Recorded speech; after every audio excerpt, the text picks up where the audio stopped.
Focus বিশ্ববিদ্যালয় ভর্তি coaching কর্তৃক আয়োজিত আজকের এই চমৎকার আড়ম্বর অনুষ্ঠানের সম্মানিত অতিথিবৃন্দ, সম্মানিত প্রিয় অভিভাবক অভিভাবিকা, সম্মানিত সাংবাদিক বন্ধুরা, সম্মানিত যারা আমার সামনে বসে আছো, যাদেরকে নিয়ে আজকের এই আয়োজন, আমার প্রিয় ছাত্রছাত্রী ভাই বোনেরা, আসসালামু আলাইকুম। আমি পৃথিবীর যত ফুল আছে সব ফুল দিয়ে আমি তোমাদেরকে ধন্যবাদ ও মোবারকবাদ জানাতে চাই। তোমরা যে অর্জন করেছো, একটা জাতিকে গড়ার স্বপ্ন নিয়ে, নিজেকে গড়ার স্বপ্ন নিয়ে, বাবা মার স্বপ্নকে বাস্তবায়ন করার জন্য তোমরা বিশ্ববিদ্যালয়ে চান্স পেয়েছো। একটা দেশ তখন ভালো হয় যখন বিশ্ববিদ্যালয় ভালো হয়। আমরা পড়ালেখা শিখেছি। কেন পড়ালেখা শিখি? জ্ঞান, দক্ষতা, মূল্যবোধ এবং আচরণ অর্জনের একটি প্রক্রিয়াই হচ্ছে আসলে শিক্ষা, যেটির মাধ্যমে তাকে মনুষ্যত্বের সর্বোচ্চ শিখরে পৌঁছে দিবে। ফোকাস তো মানে আলো। বলো তো এমন একটা কোচিং সেন্টারের নাম বলতে পারবা? ফোকাস, আলো। এটি সেই প্রতিষ্ঠান। অনেক প্রতিষ্ঠান আমরা গেছে আসছে, হয়তো তোমরা দেখো নাই। এই ঢাকা শহরের কত কোচিং সেন্টার চলে যেতে গেছি আমরা, আমাদের সামনে থেকে বিদায় নিয়েছে, বিলুপ্তি ঘটেছে, কিন্তু ফোকাস এখনও টিকে আছে। বিকজ এই প্রতিষ্ঠান তোমাদের, এই প্রতিষ্ঠান এদেশের মানুষের, এই প্রতিষ্ঠান এদেশের খেটে খাওয়া মানুষের, এই কোনো ব্যক্তির প্রতিষ্ঠান নয়।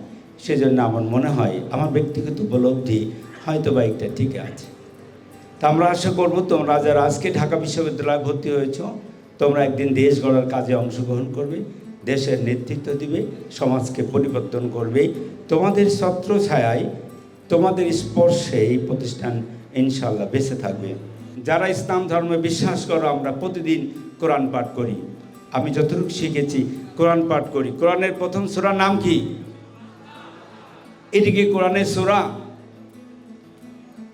ক্লাসে যারা আরবিতে পড়ো, তারা ক্লাসে যে জিজ্ঞাসা করবে, শামসুল আলম ভাই আসছিল, আমি দেখলাম কথা বলতেছিল, জিজ্ঞাসা করবে, স্যার এটিকে কোরআনের সূরা? বিশ্ববিদ্যালয়ে গবেষণা করবে, রিসার্চ করবে, থিসিস করবে 300 পেজ। আমরা বলবো যে বাবার এটা 200 শব্দের মধ্যে লিখে নিয়ে আসো, একটা সামারি লিখে নিয়ে আসো, অ্যাবস্ট্রাক্ট লিখে নিয়ে আসো। ওইটা দেখলেই আমরা বুঝি থিসিসের মধ্যে তুমি কি লিখেছো। ঠিক কোরআনের সূরা ফাতিহা একটা সামারি অফ দ্য কোরআন, এটা একটা দোয়া। তারপরে সূরাটার নাম হচ্ছে সূরা বাকারা। বাকারা মানে গরু, গাভী, পশু। কই আল্লাহ তোমাকে পছন্দ না করে গরুকে কেন সূরা দিল? এত বড় সূরা, সবচেয়ে বড় সূরা গরুর নামে। আল্লাহ সূরা দিয়ে বলতেছেন, এই মানুষ, আমি তোমাকে পশু বানিয়েছি, তোমার মধ্যে পশুত্ব আছে। এই পশুত্ব যখন জেগে ওঠে, তুমি ধর্ষক, তুমি অন্যায়কারী, মিথ্যাবাদী, তুমি দুর্নীতিবাজ পরিণত হবে। তোমাকে এই মানুষত্ব ডেভেলপমেন্ট করার জন্য তোমাকে আমি একটা জীবন বিধান দিয়েছি। তোমার জীবনে যদি সেটি বাস্তবায়ন করতে পারো, তাহলে তুমি মানুষ হবে। এই জন্য কোরআনের শেষ সূরার নাম সূরা নাস। নাস মানে মানুষ। আগে আমি পশু, পরে আমি মানুষ। এই জন্য মা হয়তো মনের অজান্তেই বলে, আমার সন্তান কবে সূরা নাস পর্যন্ত পৌঁছাবে। আমি তোমাদেরকে এই যে আত্ম উপলব্ধি, মেধার বিকাশ, মেধাকে কাজে লাগাও, বুঝো, তাহলে বুঝবো যে না, বিশ্ববিদ্যালয় সফল হয়েছে। 4টা কারণে মানুষ পড়ালেখা করে। লার্নিং টু লার্ন, সে শিখতে চায়। লার্নিং টু বি, সে কিছু হইতে চায়। লার্নিং টু ডু, আমি কিছু করতে চাই এই সমাজের জন্য, দেশের জন্য, মানুষের জন্য। লার্নিং টু অ্যাডজাস্ট, আমি এ সমাজের সাদা কালো, হিন্দু বৌদ্ধ খ্রিস্টান সবাইকে নিয়ে আমি চলতে চাই। এই জন্য আমি পড়ালেখা করি। এই 4টা জিনিস সবসময় মনে রাখবে। তোমাদের 3টা জিনিসকে তোমরা কখনো ভুলে যেও না। দেখো আজকে বিশ্বব্যাপী অরাজকতা, একসময় প্রেম, ভালোবাসা, সহযোগিতা আর সহমর্মিতা, এটি ছিল বলে সুন্দর একটি পৃথিবীর আবির্ভাব হয়েছিল। পৃথিবীর মধ্যযুগে এসে আমিত্ব, স্থূলবুদ্ধি, জবরদস্তি এমনভাবে বাসা বেঁধেছে, সারা পৃথিবী অস্থির হয়ে গেছে।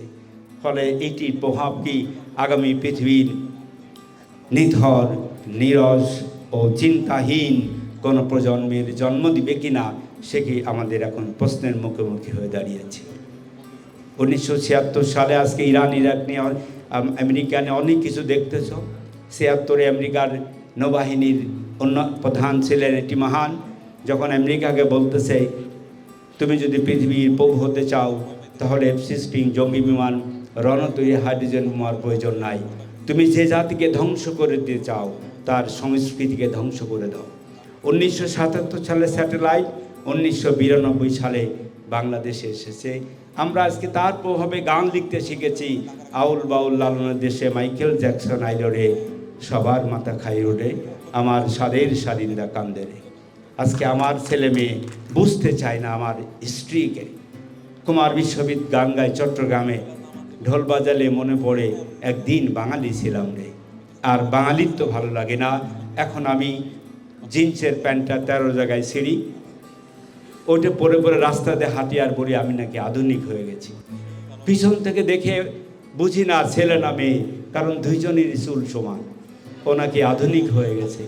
ওই আধুনিক আমার কোনো প্রয়োজন নাই। যে আধুনিক দেশকে ভালোবাসবে, যে আধুনিক বাবাকে ওল্ডহোমে রেখে দেবে না, যে আধুনিক মাকে অপমান করবে না, মাকে রেল স্টেশনে রেখে যাবে না, আমরা সেই আধুনিক সন্তান চাই। ফোকাস সেজন্যই প্রতিষ্ঠিত হয়েছে, ওই আধুনিক সন্তান, যে সন্তান মাকে রেল স্টেশনে রেখে ফেলে চলে যাবে না, সেই সন্তান তৈরি করতে চাই। তো বন্ধুরা, অনেক অনেক ধন্যবাদ, তোমরা এই চমৎকার আয়োজনে এসেছো। আর 3টা উপদেশ কথা বলবো না, 3টা। জীবনে কখনো কোনোদিনও বাবা মাকে কষ্ট দিও না।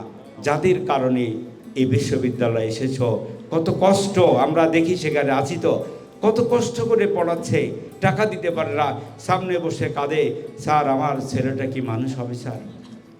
সেই বাবা মাকে ভুলে যেও না, কখনো দেশকে ভুলে যাবে না।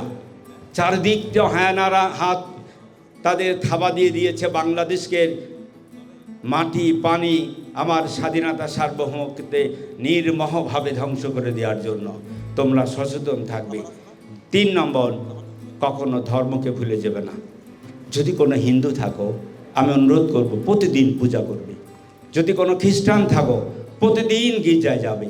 আর মুসলমান ভাইদের কাছে অনুরোধ থাকবে প্রতিদিন 5 ওয়াক্ত নামাজ পড়বে।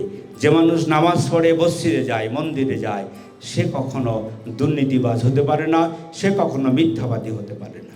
সুতরাং এদেশ আজকে অনেক লাফালাফি করে রাস্তায় নেমে, এগুলো মানে না, ধর্মকে মানো। আজকে ট্রাম্প পর্যন্ত বলতে বাধ্য হয়েছে পাদ্রীদের যে তোমরা আসো, রাষ্ট্র পরিচালনা অংশগ্রহণ করো, রাষ্ট্রকে সঠিক পথ দেখাতে হবে। সুতরাং ধর্মকে ভালোবেসো, ভালো মানুষ হও, মানুষকে সেবা করো, ভালো ছাত্র হও, গবেষক হও, দেশ বিদেশে ছড়িয়ে পড়ো। দেখবে তোমরা একদিন এদেশের সম্পদে পরিণত হবে। মহান আল্লাহ রাব্বুল আলামিন তোমাদের কবুল করুন। তোমরা সম্পদে পরিণত হও, রাষ্ট্র তোমাদের দ্বারা উপকৃত হও। আসসালামু আলাইকুম।